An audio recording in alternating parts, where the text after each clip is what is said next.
Hello दोस्तों, आज की इस वीडियो में मैं आपको बताने वाला हूँ कुछ ऐसे ट्रिक्स जो भी रिलेटेड सी प्रोग्रामिंग जो कि आपने पहले कभी देखे नहीं होंगे।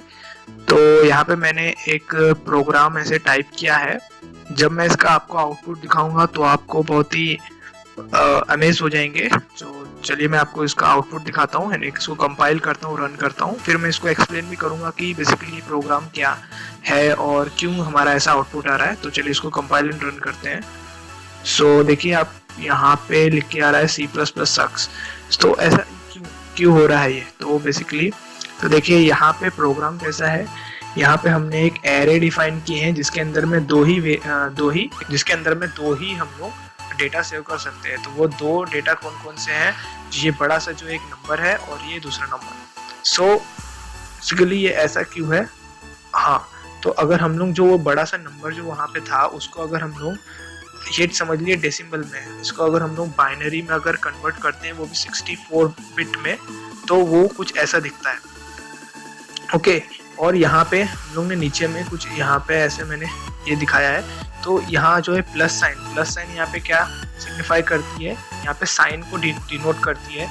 और जो ये अपर जो एंगल जो है वो डिफाइन करता है एक्सपोनेंट, और बाकी जो माइनस साइन है वो डिफाइन करता है यहाँ पे मेंटिसा। जो बेसिकली जो हम लोग ये डेसिमल से हम लोग जब बाइनरी में कन्वर्ट करते हैं तो हम लोग यहाँ पे exponent as well as mantissa का यूज करते हैं। ओके, तो चलिए फिर से हम लोग कोड की तरफ चलते हैं। तो यहाँ पे मैंने क्या किया है? यहाँ पे हमारा एक मेन फंक्शन है। मेन फंक्शन के अंदर में मैंने इफ ब्लॉक दिया है, और इफ ब्लॉक के अंदर में एक कंडीशन है। कंडीशन क्या है कि जो जो एरे एरे है उसका जो इंडेक्स 1 पे जो नंबर है वो पहले तो डिक्रीमेंट होगा, और कब तक ये जो इफ ब्लॉक एग्जीक्यूट होगा जब तक उसकी वैल्यू 0 नहीं हो जाती। जो हमारा जो फर्स्ट इंडेक्स पे क्या नंबर है 771, तो हमारा जो ये ब्लॉक है वो 771 टाइम्स जो है एग्जीक्यूट होने वाला है। और अगर देखेंगे तो यहाँ पे हमने मेन फंक्शन को कॉल किया है, तो मेन फंक्शन जो है यहाँ पे हम लोग रिकर्सिवली कॉल कर रहे हैं मेन फंक्शन को। ओके, उसके साथ में हमने जो जो 0th पोजीशन पे जो हमारा डेटा है एम एरे के अंदर में, उसको हम लोग डबल करते आ रहे हैं।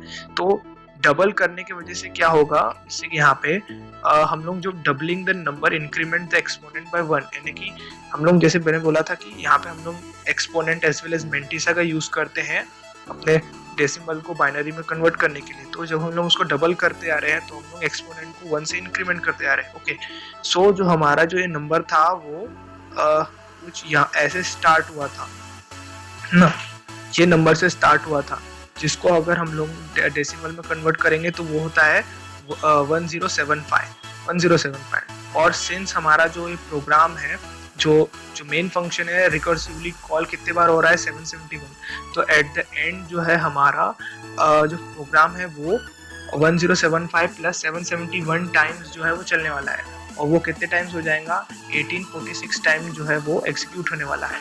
ओके, और 1846 को अगर मैं रिप्रेजेंट करता हूँ बाइनरी में तो वो कुछ हो जाएगा। ओके, तो जो मेरा बाइनरी रिप्रेजेंटेशन था वो कुछ ऐसा हो जाएगा। मैंने यहाँ पे दूसरे कलर से मार्क किया है इसको डिफरेंशिएट करने के लिए। ओके, और ये जो नंबर है, अभी अगर इसको हम लोग कैरेक्टर टाइप अगर इसको इनपुट देते हैं, यानी कि जो हम लोग आउट प्रिंटफ में अगर इसको जैसे यहाँ पे यूज किया है, हाँ, तो इस नंबर को अगर मैं कैरेक्टर इससे अगर प्रिंट करता हूँ तो वो प्रिंट होता है जो हमारे जो जो ये कोड है उसका रिप्रेजेंटेशन एस होता है। और ऐसे करके हमको जो पैटर्न मिलता है जो बैकवर्ड डायरेक्शन होता है, लेकिन जो इसका प्रिंटिंग जो होती है वो बैकवर्ड डायरेक्शन में प्रिंट होता है, और इसलिए हम लोगों को C++ सर्च करके आउटपुट मिलता है। ओके, और जैसे कि फिर जब ये जो नंबर है इसको हम लोग इफ ब्लॉक में डिक्रीमेंट करते जा रहे हैं, और सक्सेसफुली जब 0 हो जाएगा तो वो नल आउटपुट देगा, और उसके बाद हमारा एल्स ब्लॉक जो है एग्जीक्यूट होगा और हमारा प्रिंट हो जाएगा। इस टाइप से हमारा जो ये प्रोग्राम एक कंपाइल और रन होता है और हमको आउटपुट आता है C++ सक्स।